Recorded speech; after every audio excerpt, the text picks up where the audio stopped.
Hello friends, welcome back. Today we are going to handle a thorough syllabus discussion related to fiscal policy and stabilization. നിങ്ങളുടെ minor course ആണ്, second സെമസ്റ്ററിൽ വരുന്നതാണ്. This minor course is offered by the department of economics for non economic students. Okay, economics അല്ലാത്ത വിദ്യാർത്ഥികൾ opt ചെയ്യുന്ന വളരെ simple ആയിട്ടുള്ള അതുപോലെ വളരെ സിഗ്നിഫിക്കൻ്റ് ആയിട്ടുള്ള ഒരു മൈനർ കോഴ്സ് ആണെന്ത് fiscal policy and stabilisation. First സെമസ്റ്ററിൽ നമ്മൾ ഫിനിഷ് ചെയ്തു fiscal tools for policy formulation. നിങ്ങൾ എക്സാം കഴിഞ്ഞിട്ടുണ്ട്, നല്ല മാർക്ക് സ്കോർ ചെയ്തിട്ടുണ്ടെന്ന് ഞാൻ വിശ്വസിക്കുന്നു. O ഗ്രേഡും A ഗ്രേഡും ഒക്കെ നിങ്ങൾ വാങ്ങിയിട്ടുണ്ടാവും. ഒത്തിരി കുട്ടികൾ കമൻറ്റ് ചെയ്തിരുന്നു ഞാൻ അവൈലബിൾ ആക്കിയിട്ടുള്ള സ്റ്റഡി മെറ്റീരിയൽ ഹൈലി യൂസ്ഫുൾ ആയി, നിങ്ങൾക്ക് നല്ല മാർക്ക് സ്കോർ ചെയ്യാനൊക്കെ കഴിഞ്ഞു എന്ന് കേട്ടതിൽ വളരെയധികം സന്തോഷമുണ്ട്. അതുപോലെ തന്നെ സെക്കൻഡ് സെമസ്റ്ററിൽ നിങ്ങൾ minor course fiscal policy and സ്റ്റെബിലൈസേഷനും മനോഹരമായിട്ടുള്ള ഒരു സിമ്പിൾ ആയിട്ടുള്ള സ്റ്റഡി മെറ്റീരിയൽ പ്രിപ്പയർ ചെയ്തിട്ടുണ്ട്. മാർക്കെല്ലാം അവൈലബിൾ ആണ്. ഈ 4 പ്രധാനപ്പെട്ട മൊഡ്യൂളും അതുപോലെ ഓപ്പൺ എൻഡഡ് മൊഡ്യൂൾ ആയിട്ടുള്ള 5th മൊഡ്യൂൾ നമുക്ക് അസൈൻമെന്റ് സെമിനാർ ഒക്കെ ഉണ്ട്. ഇന്റേണൽ മാർക്ക് 30 മാർക്ക് നിങ്ങൾക്ക് വരുന്നുണ്ട്. എക്സ്റ്റേണൽ എക്സാമിന് 70 മാർക്കാണ്. അതിന്റെ എക്സാമിനേഷന്റെ പാറ്റേണും കാര്യങ്ങളൊക്കെ നമ്മൾ ഡിസ്കസ് ചെയ്തിട്ടുണ്ട്. നമ്മുടെ മൈനർ കോഴ്സിന്റെ ടൈറ്റിൽ എന്താണ്? Fiscal policy. That is the first term. It is the policy of the government that actually attempting to ensure higher economic growth and price stability by making adjustment in taxation and public expenditure or through budget. Okay, ഈ കാര്യങ്ങളൊക്കെ നമ്മൾ discuss ചെയ്തിട്ടുണ്ട്. അപ്പോൾ ഇവിടെ second സെമസ്റ്ററിൽ നിങ്ങൾക്ക് വളരെ simple ആയിട്ട് ഡീൽ ചെയ്യാൻ പറ്റുന്ന 5 മൊഡ്യൂളാണ് വരുന്നത്. അതിലെ ഫസ്റ്റ് മൊഡ്യൂളിന്റെ ടൈറ്റിൽ ആണെന്ത്? Approaches of fiscal policy. Okay, പിന്നെ നമുക്ക് ഫസ്റ്റ് സെമസ്റ്ററിലെ ആ പേപ്പർ ഉണ്ടല്ലോ fiscal tools for policy formulation, അതിൻ്റെ ഒരു കണ്ടിന്യൂഷൻ ആണ്. അതിൽ പഠിച്ചിട്ടുള്ള ഒരുപാട് കാര്യങ്ങൾ ഇവിടെ വരുന്നുണ്ട്. അതുകൊണ്ട് നമുക്ക് വളരെ ഈസി ആയിട്ട് എന്താണ് കവർ ചെയ്യാൻ പറ്റും. നിങ്ങൾ ഫസ്റ്റ് മനസ്സിലാക്കേണ്ട കാര്യം, ഫസ്റ്റത്തെ 3 മൊഡ്യൂളിൽ approaches of fiscal policy, similarly fiscal policy for full employment and fiscal policy four economic growth, ഇതിലെല്ലാം 4 ടോപ്പിക്കുകളാണ് വരുന്നത്. ഓക്കെ, ഫസ്റ്റ് മൊഡ്യൂളിൽ 4 ടോപ്പിക്, സെക്കൻഡ് മൊഡ്യൂളിൽ 4 ടോപ്പിക്, തേർഡ് മൊഡ്യൂളിൽ 4 topic, total 12. Okay, the remaining 10 topic that covered by 4th module, that is fiscal federalism. Right. 5th module പിന്നെ നിങ്ങൾക്ക് external എക്സാമിന് വരില്ല, but നിങ്ങൾ സെമിനാർ അസൈൻമെന്റ് അതുപോലെയുള്ള കലാപരിപാടികളൊക്കെ നിങ്ങൾ ഫോക്കസ് ചെയ്യേണ്ടത് ഏതിലാണ്? ഓപ്പൺ എൻഡഡ് മൊഡ്യൂളാണ്. അതിൽ മെയിൻ ആയിട്ട് വരുന്നത് limitations of fiscal policy particularly to under developed countries. Okay, അതിന്റെ ഒരു സിമ്പിൾ ഫോർമാറ്റ് എന്താണ് 5th മൊഡ്യൂളിൽ ഞാൻ ആഡ് ചെയ്തിട്ടുണ്ട്. റൈറ്റ്, അപ്പൊ നമുക്ക് സിലബസ് ഡിസ്കസ് ചെയ്യാം. ഫസ്റ്റ് മൊഡ്യൂളിന്റെ ടൈറ്റിൽ എന്താണ്? Approaches of fiscal policy. Economic policies, that is the background. Okay, ഞാൻ സ്റ്റാർട്ട് ചെയ്തത് അതിന്റെ ബാക്ക്ഗ്രൗണ്ടും ഫിസ്ക്കൽ പോളിസിന്റെ മീനിങ് ഒക്കെ പറഞ്ഞിട്ടുള്ളതാണ്. Fiscal tools for policy formulation refer ചെയ്യാൻ വേണ്ടി ഞാൻ പറഞ്ഞിട്ടുണ്ട് നമ്മുടെ ആദ്യത്തെ മെറ്റീരിയൽ. അതുപോലെ ലൈബ്രറിയിൽ നിന്ന് നല്ല പുസ്തകങ്ങൾ എടുത്ത് വായിച്ചു നോക്കണം. ബജറ്റ്, അതേപോലെ economic survey, then Yojana, Kurukshetra, ഇതുപോലുള്ള മാഗസിൻസ് വായിക്കുക. ഹിന്ദു ന്യൂസ് പേപ്പർ ഒക്കെ നിങ്ങൾക്ക് എന്താ ചെയ്യുക? റെഫർ ചെയ്യാം. ഒരുപാട് ഇൻഫോർമേഷൻ നിങ്ങൾക്ക് കിട്ടും. റൈറ്റ്, അപ്പൊ ഇവിടെ അപ്രോച്ചസ് ഓഫ് ഫിസ്ക്കൽ പോളിസി എന്ന് പറയുന്ന ഏരിയയിൽ 4 പ്രധാനപ്പെട്ട ടോപ്പിക്കാണ് അതിൽ വരുന്നത്. ഫസ്റ്റ് ടോപ്പിക് എന്താണ് അതിൽ വരുന്നത്? Built in stabilisers or automatic stabiliser. Okay, automatic എന്ന് പറയുമ്പോൾ എന്താണ്? ഗവൺമെന്റ് മനഃപൂർവ്വം ടാക്സസിലോ എക്സ്പെൻഡിച്ചറിലോ മാറ്റം വരുത്താതെ തന്നെ എക്കോണമിയിൽ എന്താണ് ഓട്ടോമാറ്റിക് ആയിട്ട് ടാക്സിലും എക്സ്പെൻഡിച്ചറിലും മാറ്റം വന്നിട്ട് എക്കണോമിക് സ്റ്റെബിലിറ്റി അല്ലെങ്കിൽ ഫിസ്ക്കൽ പോളിസിന്റെ ഒബ്ജക്റ്റീവ്സ് അറ്റൈൻ ചെയ്യുന്ന രീതിയിലേക്ക് പോകുക. That is inflation or deflation. അതിന്റെ സമയത്ത് എക്സ്പാൻഷനറി ഫിസ്ക്കൽ പോളിസിയോ കോൺട്രാക്ഷണറി ഫിസ്ക്കൽ പോളിസിയോ വരിക without any discretionary decisions of the government. Okay, ഗവൺമെന്റോ അല്ലെങ്കിൽ ഫിസ്ക്കൽ ഏജന്റോ അല്ലെങ്കിൽ അതോറിറ്റിയോ ഡെലിബറേറ്റ് ആക്ഷൻസ് എടുക്കാതെ എക്കോണമിയിൽ ഓട്ടോമാറ്റിക് ആയിട്ട് വരുന്ന മാറ്റം, അതാണ് ഇവിടെ എന്ത് റെപ്രസെന്റ് ചെയ്യുന്നത്? Built in stabilisers or automatic stabiliser. Okay, അപ്പൊ ഇവിടെ ഇതിന്റെ മീനിങ്, ഇതിന്റെ ഒബ്ജക്റ്റീവ്സ്, കെയ്നീഷ്യൻ എക്കണോമിക്സ് ഇതിന്റെ ഒരു പങ്ക്, നമ്മുടെ ബാലൻസ്ഡ് ബജറ്റ്, അൺബാലൻസ്ഡ് ബജറ്റ്, ഇങ്ങനെ കുറച്ച് ഏരിയാസ് വിത്ത് എക്സാമ്പിൾസ് വെച്ചിട്ട് നമ്മൾ ഡിസ്കസ് ചെയ്തിട്ടുണ്ട്. Okay, very simple topic. Then the second area compensatory fiscal policy. നമ്മൾ ഫസ്റ്റ് സെമസ്റ്ററിൽ നമ്മൾ ഡിസ്കസ് ചെയ്തിട്ട് കാരണം പ്രൈവറ്റ് സെക്ടർ എക്കണോമിക് ക്രൈസിസ് ഉണ്ടാകുന്ന സമയത്ത് അവർ വേണ്ടത്ര ഇൻവെസ്റ്റ്മെന്റ് അല്ലെങ്കിൽ എക്കണോമിക് ആക്ടിവിറ്റീസിൽ അവരെന്താണ് കൂടുതലായിട്ട് ഇൻവോൾവ് ചെയ്യില്ല. അപ്പൊ അതിന് പകരമായിട്ട് അതിനെ കോമ്പൻസേറ്റ് ചെയ്തുകൊണ്ട് ഗവൺമെന്റ് കൂടുതൽ ഇൻവെസ്റ്റ്മെന്റും സ്പെൻഡിങ്ങും അതുവഴി പ്രൈവറ്റ് ഇൻവെസ്റ്റ്മെന്റിനെ സ്റ്റിമുലേറ്റ് ചെയ്ത് എക്കോണമിയെ റിവൈവ് ചെയ്യുന്ന രീതിയിലുള്ള ഒരു കൗണ്ടർ സൈക്ലിക്കൽ ഫിസ്ക്കൽ പോളിസി എന്നുള്ള രീതിയിലേക്ക് വരുന്നതാണ് എന്ത് കോമ്പൻസേറ്ററി ഫിസ്ക്കൽ പോളിസി. ഇതിൽ നമ്മൾ ഫിസ്ക്കൽ പോളിസിന്റെ ടൂൾസ് പ്രത്യേകം ശ്രദ്ധിക്കുക. Taxation, then public expenditure. ആ ടാക്സ് കൂട്ടുക അല്ലെങ്കിൽ കുറക്കുക, അതുപോലെ പബ്ലിക് സ്പെൻഡിങ് എൻഹാൻസ് ചെയ്യുക അല്ലെങ്കിൽ ഡിക്രീസ് ചെയ്യുക. ഓക്കെ, അപ്പൊ അതുമായി ബന്ധപ്പെട്ട് ഇപ്പൊ നിങ്ങൾ ആലോചിച്ച് നോക്കുക, ടാക്സ് കൂട്ടുന്നു, ഫോർ എക്സാമ്പിൾ ഗവൺമെന്റ് ടാക്സ് കൂട്ടുന്നു, ദെൻ പബ്ലിക് എക്സ്പെൻഡിച്ചർ കുറക്കുന്നു. Then here this is a fiscal policy which is popularly known as contractionary fiscal policy. Okay, ഞാൻ ഡീറ്റെയിൽ ആയിട്ട് പറയുന്നില്ല, കാരണം വെച്ചാൽ നമ്മളെ വീഡിയോന്റെ ലെങ്ത് ഒത്തിരി കൂട്ടി പോകും. Contractionary fiscal policy, this is very suitable during the period of inflation. Okay, എക്കോണമിയിൽ ഇൻഫ്ലേഷൻ ഉണ്ടാകുന്ന സമയത്ത് അല്ലെങ്കിൽ ബിസിനസ് സൈക്കിളോ ട്രേഡ് സൈക്കിളിന്റെ പ്രോസ്പെരിറ്റി സ്റ്റേജിലാണ് നമ്മൾ എന്ത് ചെയ്യുക, കോൺട്രാക്ഷണറി ഫിസ്ക്കൽ പോളിസി അപ്ലൈ ചെയ്യുക.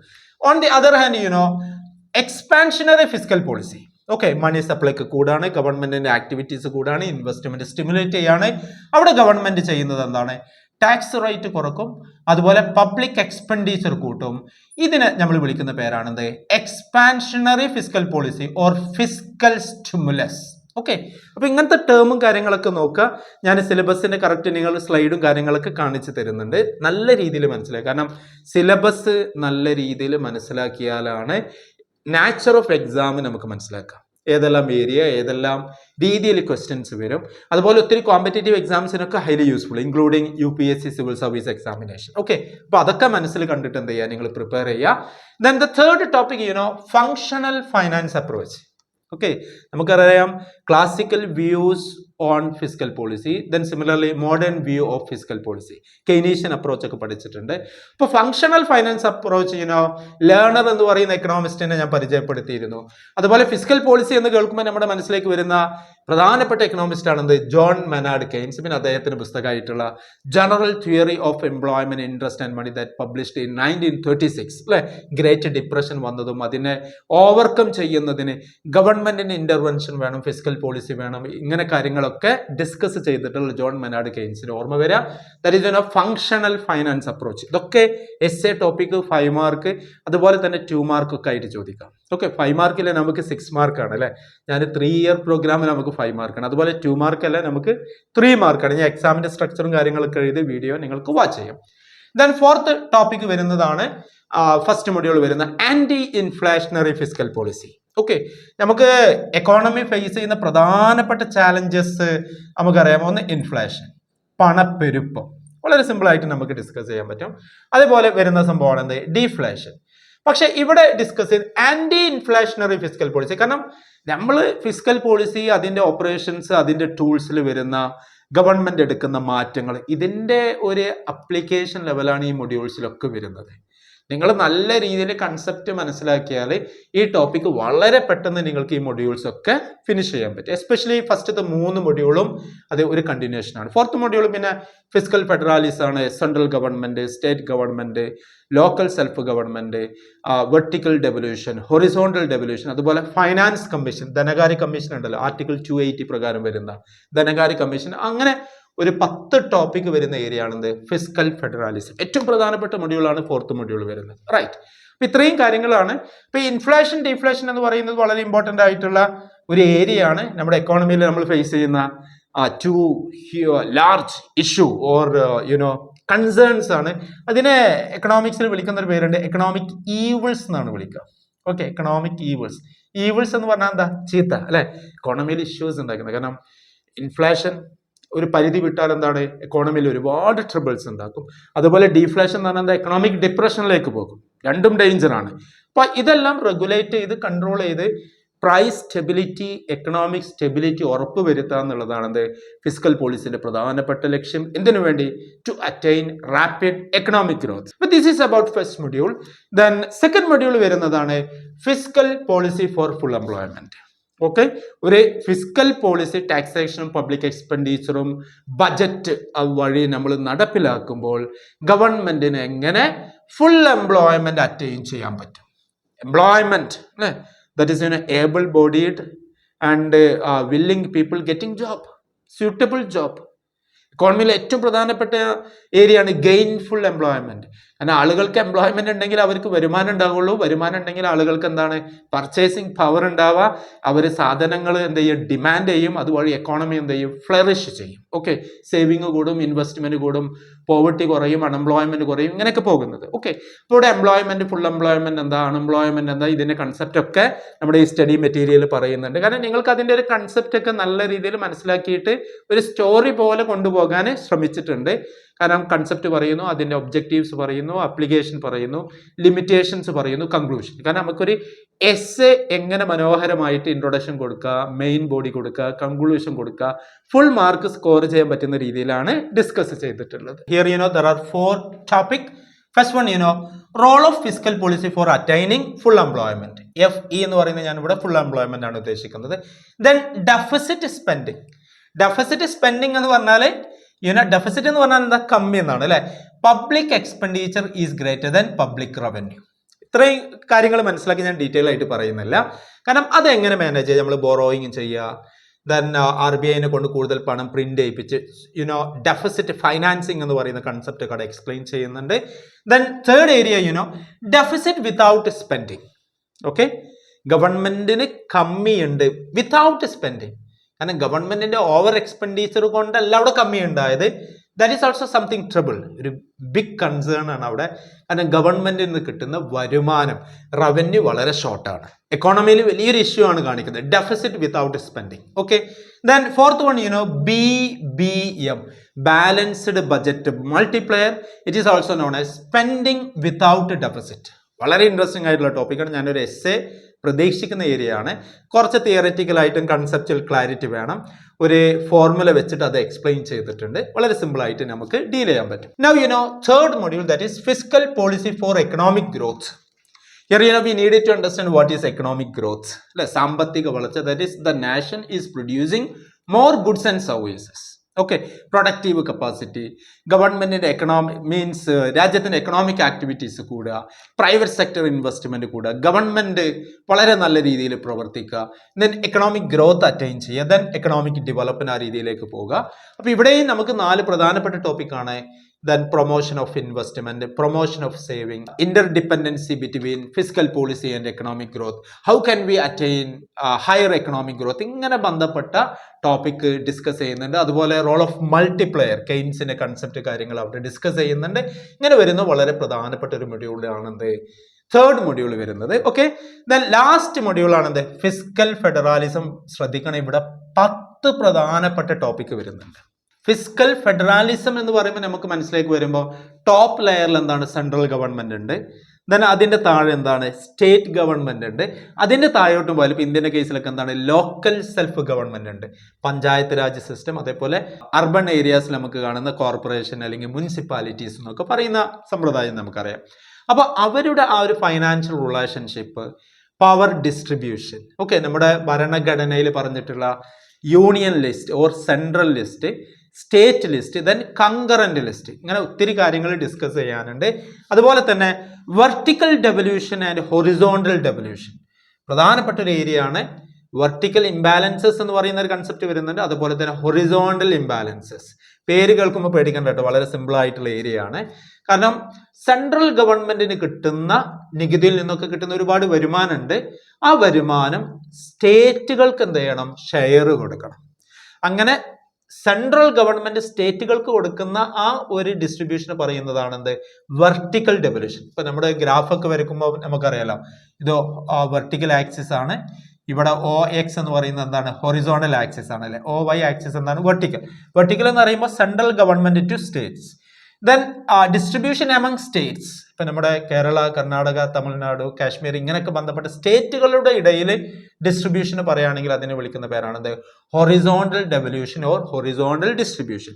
അപ്പൊ അതിൽ വരുന്ന ഇംബാലൻസസ്, വെർട്ടിക്കൽ ഇംബാലൻസസ് ഒരു നമ്മുടെ ഫിസിക്കൽ ഫെഡറലിസത്തിൽ വരുന്ന ഒരു പ്രധാനപ്പെട്ട ഇഷ്യൂ ആണ്.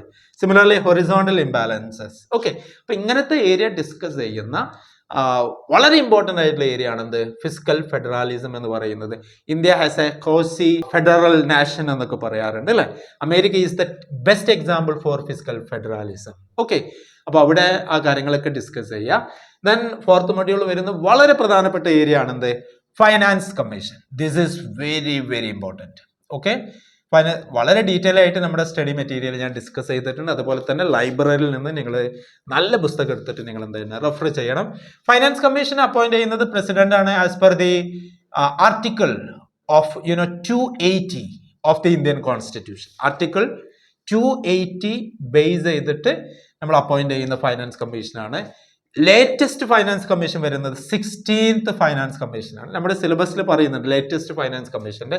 അപ്പൊ ഞാൻ 14th ഫൈനാൻസ് കമ്മീഷന്റെ ഒബ്ജക്റ്റീവ്സ്, റെക്കമെൻഡേഷൻസ്, അതുപോലെ 15th finance commission, then latest എന്താണ് 16th. കാരണം 16th റീസെന്റ് ആയിട്ട് അപ്പോയിന്റ് ചെയ്തതാണ്. അരവിന്ദ് പനഗാരിയാണ് എന്ത് 16th ഫൈനാൻസ് കമ്മീഷന്റെ ചെയർമാന്.